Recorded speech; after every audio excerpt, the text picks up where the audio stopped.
তোমাদের বায়োলজিটা শুরু করছি। আগের দিন হয়েছিল 11 পাতার লাস্ট অবধি হয়েছিল। দু একজন নতুন আছো, আমি আজকে রাতে চেষ্টা করছি, না পারলে আমি কালকে পাঠিয়ে দেবো। মাঝে যে কানেকশানটা আমি পাঠিয়ে দেবো, মানে এটার গোড়া থেকে যতগুলো ভিডিও আছে আমি পাঠিয়ে দেবো গ্রুপে। যারা পড়েছো তারা ওটা ইগনোর করে মুছে দেবে, আর যারা নতুন আছে তারা ভিডিওটা একবার দেখে নেবে। আমি এগুলো পেজগুলোও পাঠিয়ে দেবো, আর জেরক্সও তোমরা করে নেবে, কথা বলে নেবো। অ্যাকচুয়ালি আমি একটু দেরি হয়ে গেল আজকে আসতে, একটা ওষুধের জন্য অনেক ঘুরতে হয়েছে, নাহলে তো আমি বিকেলের মধ্যে চলে আসার কথা। আগের ব্যাচের একটা বায়োলজির একটা রেকর্ডিং ছিল, ওটা করলাম, তোমাদের করছি। আর সায়েন্স আর রেলের যে সায়েন্স আর হিস্ট্রি, এটা আমি কালকে ব্যাচের জন্য রেকর্ডিং করব, তোমাদেরকে পাঠিয়ে দেবো। বা যদি ইন্টেলিজেন্স কিছু থাকে, কালকে ম্যাথও বিকেলের দিকে করানোর ইচ্ছে আছে, করাবো কালকে ম্যাথেরও কালকে ডিটিপি এই রেকর্ডিং পাঠাবো আমি। যাই হোক, আজকে যেটা শুরু করছি 13 পাতাতে, তাহলে মানবদের গঠনগত কার্যগত একক হলো কোষ। বললাম যে আমাদের শরীর যেমন হচ্ছে, বা একটা বাড়ি ইট দিয়ে তৈরি হয়। একটা বাড়ি হচ্ছে একটা ধরো বিশাল বাড়ি, তাহলে লক্ষ লক্ষ ইট থাকে। আমাদের শরীরে কোটি কোটি কোষ দিয়ে তৈরি। ফলে একটা একটা কোষ থেকে সেল ডিভিশন হয়ে কোটি কোটি কোষ হয়েছে। তাহলে আমাদের দেহের গঠনগত কার্যগত একক কোষ হবে। অ্যান্টিটক্সিন আর poison produce by bacteria. Antitoxin মানে প্রতিবিষ, যেটা তৈরি করে কি ব্যাকটেরিয়া তৈরি করে, কিছু কিছু ক্ষেত্রে আমাদের শরীরে উপকার করে। পরাগরেণু বা pollen is produced in the another of a flower. একটা ফুলের অ্যান্থার বা পরাগধানের মেথডে পরাগরেণু তৈরি হয়। ওই পরাগরেণুর মাধ্যমে কি হয়, যখন হচ্ছে কোনো পতঙ্গ বা প্রাণী তাদের হচ্ছে পায়ে লেগে যায়, অন্য কোনো কিছু অন্য ফুলের আবার তার শরীরে যখন সঞ্চারিত হয়, তখন তার হচ্ছে কি হয়, পলিনেশন ঘটে তখন, অর্থাৎ পরাগ মিলন হয়, ফুল থেকে ফল হয়। Starch is digested by ptyalin. আমরা মুখে খাবার কিছু চেবানোর সঙ্গে সঙ্গে তো হজম প্রক্রিয়া শুরু হয়ে যায়। এই যে রসটা বেরোয় তাকে টায়ালিন বলে, লালা রস, টায়ালিন। মূল উপাদানটা টায়ালিন। তাহলে স্টার্চ মানে মুড়ি, চিড়ে, এগুলো যখন চেবালেই মিষ্টি লাগে, কেননা টায়ালিন দ্বারা ওগুলো হজম হওয়া শুরু হয়ে যায়। তাহলে ডাইজেশন প্রসেসটা শুরু হয় কোথা থেকে, মুখগহ্বর থেকেই শুরু হয়। গলবিল, গ্রাসনালী, পাকস্থলী, ক্ষুদ্রান্ত অবধি চলে, তারপর বৃহদান্তে সামান্য একটু শোষিত হয়, ক্ষুদ্রান্তে ম্যাক্সিমাম শোষিত হয়, দিয়ে বাকিটা শরীর থেকে বেরিয়ে যায়। তাহলে স্টার্চ পাচিত হয় টায়ালিন দ্বারা। সবচেয়ে বড় ভাইরাস পক্স ভাইরাস, জ্ঞানমূলক প্রশ্ন জাস্ট করে নেবে। আর সবচেয়ে ছোট ভাইরাস হবে সবচেয়ে বড় ভাইরাস হবে হচ্ছে পক্স ভাইরাস। আর এইডস ভাইরাসে হচ্ছে আরএনএ এবং প্রোটিন থাকে। অ্যাকচুয়ালি প্রাণী ভাইরাস মানে ডিএনএ যুক্ত, কিন্তু এই ব্যতিক্রম হচ্ছে এইডস ভাইরাস, ওটা আরএনএ যুক্ত। শ্রেণীর একক প্রজাতি পরে পড়াবো। আরশোলার চোখে পুঞ্জাক্ষী বলে, কেন না 20,000 একক চোখ থাকে। মানে আমাদের পূর্ণাঙ্গ যে চোখ, ওদের চোখই কিন্তু প্রত্যেকটা যেমন মোজাক। আগেকার দিনে বড় লোকদের বাড়িতে, খুব বনেদি বাড়িতে দেখবে সাদা কালো মোজাক হতো না, ওদের প্রতিটা ছোট ছোট ইউনিট আছে চোখে। ফলে আমাকে দেখবে কিন্তু ভাঙা ভাঙা ভাঙা ভাঙা দেখবে, প্রত্যেকটা চোখের মতো একটা একটা করে ছোট করে দেখবে। ফলে দৃষ্টি মোজাইক প্রতিবিম্ব বলে, এতে দৃষ্টি স্পষ্ট নয়। এরা চোখে মোজাইক প্রতিবিম্ব আর চোখের আবার দৃষ্টিটা স্পষ্ট নয়। মাছেরও কম্পাউন্ড আই বা পুঞ্জাক্ষী থাকে, এই ইংরেজিতে হচ্ছে কম্পাউন্ড আই। ময়ূরের বিজ্ঞানসম্মত নাম হচ্ছে পেভক স্ট্যাটাস। এগুলো সব পরীক্ষার প্রশ্ন। প্লাজমোডিয়াম ভাইবাক্স বংশ বিস্তার করে মশার পাকস্থলিতে, পরে তখন স্ট্রিং করে আমাদের শরীরে, স্ট্রিংয়ের মাধ্যমে আমাদের শরীরের মধ্যে প্রবেশ করে। যদি আমাদের অ্যান্টিবডি তৈরি হয়, পর্যাপ্ত হারিয়ে দেয়, কিছু হবে না। আর হারাতে না পারলে সে অসুখটা করে যাবে। আর অক্টোপাস হচ্ছে মোলাক্স বা কম্বো শ্রেণীভুক্ত। এর খোলক সিএসিও3 দ্বারা তৈরি, ক্যালসিয়াম কার্বনেট দ্বারা তৈরি। আমি বলেছি কম্বোজ বা মোলাক্স ব্যাপারটা হচ্ছে যেমন হচ্ছে শামুক, অনেকেই জানো, ঝিনুক, গেঁড়ি দেখবে বাজারে বিক্রি হয়, উপরে একটা খোলক থাকে, ওটা ক্যালসিয়াম কার্বনেটের। এরও থাকে, কিন্তু এটার হচ্ছে বুঝতে পারবেন ভেতরের দিকে থাকে এটা। যদি আমাদের কীরকম ধারণা ছিল, আমাদের ধারণা ছিল অক্টোপাস মানে বিশাল বড়, যেমন আমরা ছোটোবেলায় পড়েছিলাম। অ্যাকচুয়ালি যদি কোনো থাইল্যান্ড বেড়াতে যাও, আমাদের রাস্তার ধারে চিংড়ি মাছ যেমন থাকে, দীঘা গেলে সাজানো থাকে, ওদের সমস্ত এরকম এরকম এরপর সেটের উপরে সমস্ত সাজানো আছে বিভিন্ন সাইজ। এইখানে এরকম এরকম বিভিন্ন সাইজের হচ্ছে, ম্যাক্সিমাম সাইজটা এরকম হয় ওই অক্টোপাস। এবার তোমাকে ফ্রাই করে ভেজে বেসন টেসন দিয়ে, প্রসেস কী করে আমি বলতে পারবো না, ওরা ভেজে দেয় চপের মতো। তো এটা এটা হচ্ছে আগেও বোধহয় বলেছি।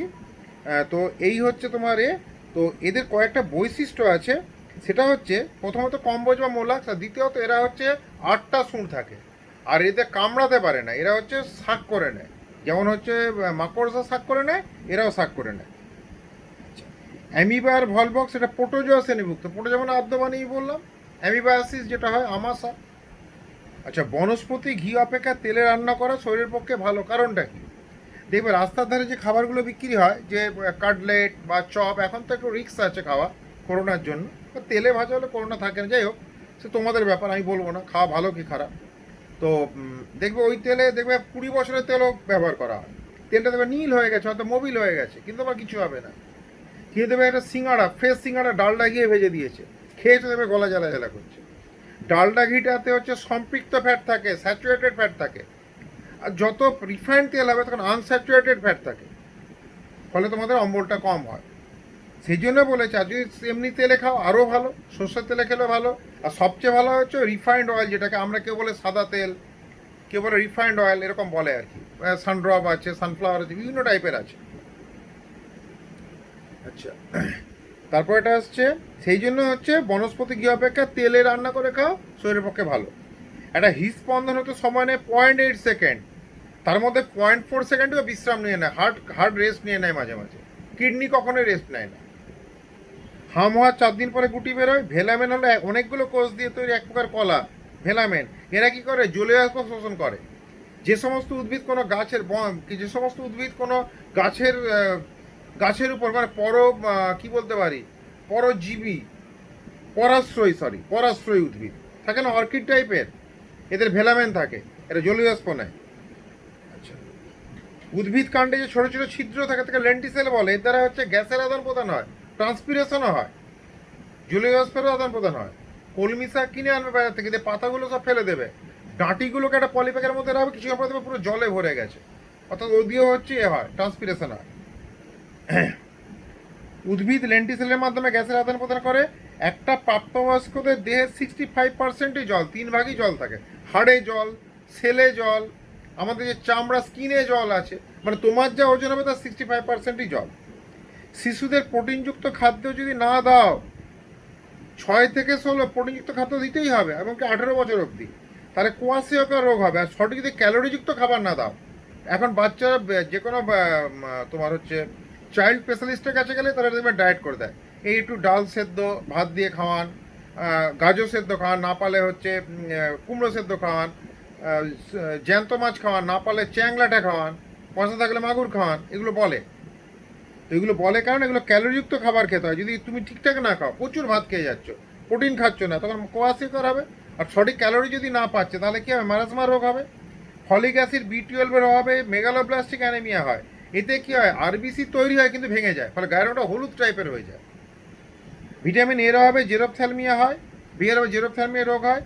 মাটি থেকে মূল যে জল শোষণ করে তা পরবর্তী কোষ শোষিত হয় কার মাধ্যমে? অভিস্রবণের মাধ্যমে। কেন পরে পড়বে অভিস্রবণটা তরলের মধ্যেই হয়। আর যে পদ্ধতিতে খনিজ লবণ শিকড়ের মধ্য দিয়ে শোষিত হয় এবং উদ্ভিদের উপরিভাগে পরিবাহিত হয় তাকে বলে অ্যাসেন্ড অফ স্যাপ। খনিজ লবণও তো টানছে উদ্ভিদ, না টানলে একটা ফলের মধ্যে এত কিছু তোমরা মিনারেলস পাচ্ছ কী করে? একটা কলা যখন খাচ্ছ আয়রন পাচ্ছ, প্রচুর আয়রন থাকে, এছাড়া অন্যান্য মিনারেলসও থাকে, ওই মাটি থেকে টানছে। তাহলে জলটা যাচ্ছে অসমোসিস পদ্ধতিতে, আর অ্যাসেন্ড অফ স্যাপ হচ্ছে যত খনিজ লবণ, লবণ মানে শুধু নুন নয়, মানে যে কোনো হচ্ছে মিনারেলস। এবার হচ্ছে 4টে ব্লাড গ্রুপ আছে, A B AB আর O। যে A তার অ্যান্টিজেন A থাকে, অ্যান্টিবডি B থাকে, নিতে পারবে A আর O এর কাছ থেকে। A মানে নিজে গোত্রীয়, আর O মানে যেহেতু দাতা তার কাছ থেকে নিতে পারবে। কেন দাতা বলে একটু পরে বলছে। দিতে পারবে A K R AB K. A মানে নিজের লোক, তাকে দেবে, আর AB গ্রহীতা, সবার রক্ত নিতে পারে, ওকে দিতে পারবে। B O গ্রুপেরও antigen B, antibody alpha, sorry এটা হচ্ছে A গ্রুপের অ্যান্টিজেন A, অ্যান্টিবডি এটা বিটা হবে। আর বি গ্রুপের অ্যান্টিজেন বি আর অ্যান্টিবডি হচ্ছে আলফা, এটা হচ্ছে বি আর ওকে দিতে পারবে। ও হচ্ছে যেহেতু ও নিতে পারবে কার কাছ থেকে? বি গ্রুপের যে লোকটা সে নিতে পারবে, বি এর কাছ থেকে তো নিতে পারবেই, আর ও এর কাছ থেকেও নিতে পারবে। ওকে, ও যেহেতু সর্বজনীন দাতা, ডোনার, ইউনিভার্সাল ডোনার। আর বি মানে কিন্তু বি পজিটিভ হলে বি পজিটিভের কাছ থেকে নিতে হবে, বি নেগেটিভের রক্ত দিলে কিন্তু লোকটা মরে যাবে। এখানে অত খোলতায় করেনি, অ্যাডভান্সে আছে। আর দিতে পারবে কাকে? নিজের গ্রুপকে তো দিতে পারবেই, আর এবিকে দিতে পারবে, এবি যেহেতু হচ্ছে গ্রহিতা, কিন্তু এবি পজিটিভকে বি পজিটিভ দিতে পারবে, আবার এবি নেগেটিভকে বি নেগেটিভ দিতে পারবে। আর এবিকে হচ্ছে সর্বজনীন গ্রহিতা কেন বলে? দেখো, শরীরে অ্যান্টিজেন ঢুকলে তো অ্যান্টিবডি সক্রিয় হবে, লড়াই হবে, দেখো এবি গ্রুপের অ্যান্টিজেন এবি আছে, অ্যান্টিবডি নেই। যেহেতু অ্যান্টিবডি নেই, ফলে ওর লড়াইয়ের কোনো প্রশ্ন নেই। আবার একই রকম দেখো ওর হচ্ছে অ্যান্টিজেনে নেই, মানে ও যখন যার শরীরে ঢুকবে নিরীহ হয়ে ঢুকছে, ফলে লড়াইয়ের কোনো সম্ভাবনা নেই, নিরীহ ঢুকে বলে সবাই নিতে পারবে। আর এবির কি, এবি যদি অ্যান্টিবডি নেই, যে কোনো রক্ত ঢুকবে, কোনো লড়াই হবে না। ক্লিয়ার হয়েছে ব্যাপারটা? আবার বলছি, এবিকে যদি বলে কেন হচ্ছে গ্রহিতা বলে, বলবো ওদের অ্যান্টিজেন এবি আছে কিন্তু অ্যান্টিবডি নেই। অ্যান্টিবডি কী হবে, অন্য কোনো ফরেন বডি সংস্পর্শে লড়াই করবে, যেহেতু অ্যান্টিবডি নেই, লড়াইয়ের প্রশ্ন নেই বলে গ্রহিতা। আর অ্যান্টিজেন নেই মানে ও নিরীহ হয়েই ঢুকছে ও গ্রুপের রক্ত, ফলে ও হচ্ছে সর্বজনীন দাতা। ও হচ্ছে যেমন হচ্ছে ওর হচ্ছে আলফা আর বিটা আছে অ্যান্টিবডি, আর তোমার হচ্ছে অ্যান্টিজেন নেই। আর আর ও হচ্ছে নিতে পারবে, ও এর কাছ থেকে শুধু নিতে পারবে, আর দিতে পারবে 4টে গ্রুপকেই দিতে পারবে। কিন্তু ও গ্রুপে রক্ত দিলে লোকটার প্রাণ থাকবে, কিন্তু কিছু ডেভেলপ হবে না, ডেভেলপমেন্ট হবে না। ডেভেলপমেন্ট হতে গেলে বি গ্রুপ, বি পজিটিভ হলে বি পজিটিভ রক্ত দিতে হবে। আচ্ছা, 11 মিনিট হয়ে